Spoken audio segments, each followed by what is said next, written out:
بسم اللہ الرحمن الرحیم۔ دیکھیں ناظرین، اس وقت ہم موجود ہیں مسجد جعرانہ میں، اور میرے ساتھ یہ تمام لوگ ماشاءاللہ گروپ کے لوگ موجود ہیں، اور مسجد جعرانہ سے ہم لوگ عمرہ کرنے کے لیے آئے ہیں۔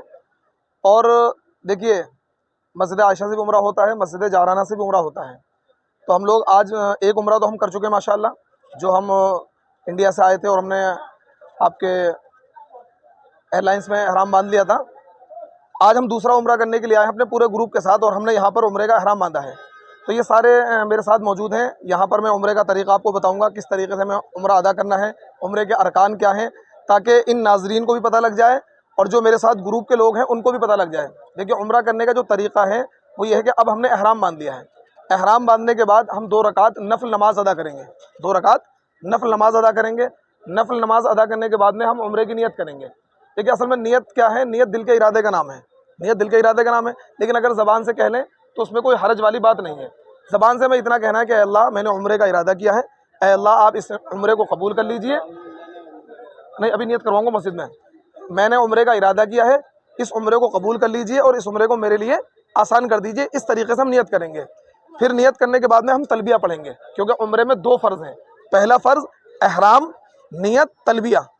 پہلا فرض کیا ہے؟ احرام، نیت، تلبیہ۔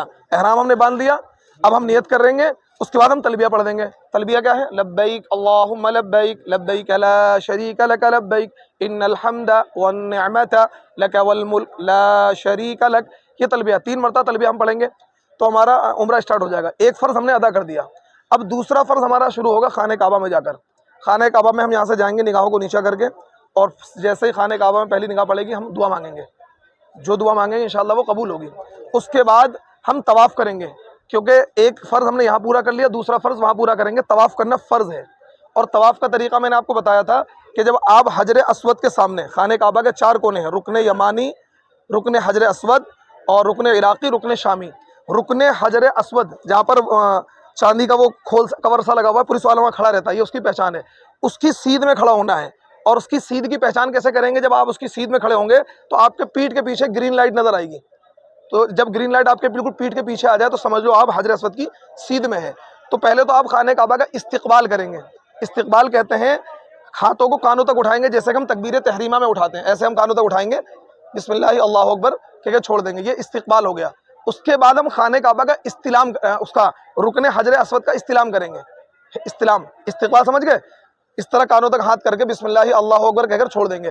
اس کے بعد ہم خانہ حجر اسود کے بالکل سیدھ میں کھڑے ہو کر، سیدھ کی پہچان میں نے آپ کو بتا دی کہ آپ کے بالکل بیک سائیڈ میں کیا ہوگی؟ لائٹ ہوگی، گرین لائٹ۔ یہ پہچان ہے کہ آپ رکن حجر اسود کے بالکل سیدھ میں ہیں، اور اس طرح ہاتھوں کی ہتھیلیوں کو یوں دکھائیں گے اور بسم اللہ اللہ اکبر کہہ کر چوم لیں گے۔ اب ہم خانہ کعبہ کا طواف اسٹارٹ کر دیں گے۔ خانہ کعبہ کا طواف اسٹارٹ کرتے وقت ہم تیسرا کلمہ شروع کر دیں گے، سبحان اللہ والحمد للہ ولا الہ الا اللہ واللہ اکبر ولا حول ولا قوت الا باللہ العلی العظیم۔ یہ ہم خانہ کعبہ کا طواف کرتے وقت پڑھیں گے، اور اس میں دھیان رکھیں جس وقت ہم خانہ کعبہ کا طواف کر رہے ہوں، ایک تو ہمیں کلمہ آہستہ پڑھنا ہے، زور سے نہیں پڑھنا، تاکہ کسی کو پریشانی نہ ہو، کہ ہم بعض لوگ بہت زور سے پڑھتے ہیں نا، دوسروں کو پریشانی ہوتی ہے۔ سبحان اللہ والحمد للہ ولا الہ، آہستہ آہستہ پڑھتے رہیں گے۔ جب ہم رکن یمانی پر پہنچیں گے، خانہ کعبہ سے پہلے، رکن حجر اسود سے پہلے والا جو کونا ہے اس کو بولتے ہیں رکن یمانی۔ رکن یمانی اور رکن حجر اسود کے درمیان کا جو وقت گزرے گا اس میں ہم کون سی دعا پڑھیں گے؟ ربنا آتینا فی الدنیا حسنہ وفی الآخرۃ حسنہ وقنا عذاب النار، یہ والی دعا پڑھیں گے۔ رکن حجر اسود تک پڑھیں گے، رکن یمانی سے شروع کریں گے، رکن حجر اسود تک پڑھیں گے۔ رکن حجر اسود پر پہنچ کر ہمارا ایک چکر مکمل ہو گیا، یعنی چکر کی شروعات رکن حجر اسود سے ہوگی اور حجر اسود پر ہی کمپلیٹ ہوگی۔ پھر جب ہم وہاں پر آئیں گے، ہر چکر میں استلام آپ کو ضرور کرنا ہے۔ جیسے ہی آپ چکر کمپلیٹ ہوا، پھر آپ نے یوں ہاتھ دکھایا، یوں بوسہ لیا، پھر آپ نے چکر شروع کر دیا۔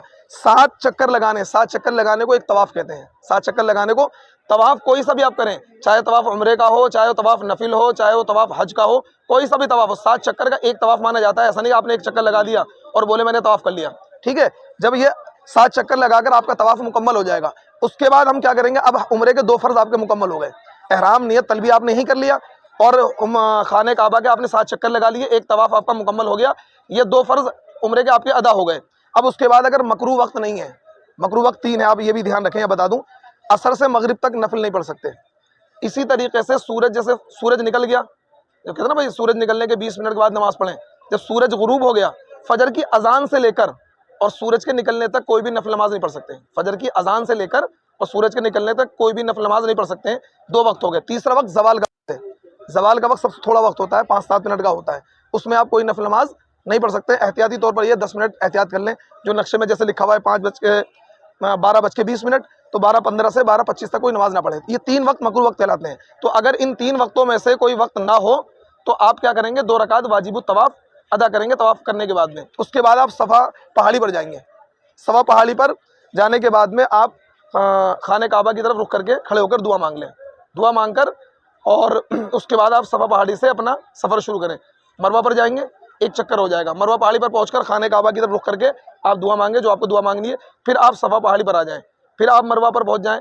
صفا سے مروہ تک 1 چکر، مروہ سے صفا پر دوسرا چکر، یعنی کہ آپ کا جو سعی شروع ہوگی وہ صفا پہاڑی سے شروع ہوگی اور ختم کہاں پر ہوگی؟ مروہ پہاڑی پر ختم ہوگی۔ تو یہ عمرے کے اندر 2 واجب ہیں، 2 فرض ہیں۔ 2 فرض آپ نے ادا کر لیے، 1 واجب اب آپ نے ادا کر لیا صفا مروہ کی سعی کر کے۔ اس کے بعد آپ کے اگر بال بڑے ہیں تو کیا کریں گے؟ 1 پوروا بال آپ اتروا دیں گے۔ بال چھوٹے ہیں تو آپ کو اپنے بالوں کا صفایا کروانا ہوگا، یعنی گنجا کروانا ہوگا۔ جو خواتین ہیں ان کو کیا کرنا ہوگا؟ اپنے بالوں کے 3 حصے کر لیں، اپنے بالوں کو 3 حصوں میں ڈیوائڈ کر لیں اور ان تینوں حصوں میں سے 1 پوروا بال کاٹ دیں، ان کا عمرہ ادا ہو جائے گا۔ تو عمرے کے اندر 2 واجب، 2 فرض۔ 1 فرض احرام نیت تلبیہ، دوسرا فرض طواف، اور واجب کیا ہے؟ صفا مروہ کی سعی اور اس کے بعد بالوں کا کاٹنا یا منڈانا۔ اس طریقے سے ہمارا عمرہ مکمل ہو جائے گا۔ اس کے بعد 2 رکعت شکرانے کی، عمرہ ادا ہونے کے بعد 2 رکعت اگر مکروہ وقت نہ ہو 2 رکعت شکرانے کی پڑھ کر اپنے گھر آ جائیں۔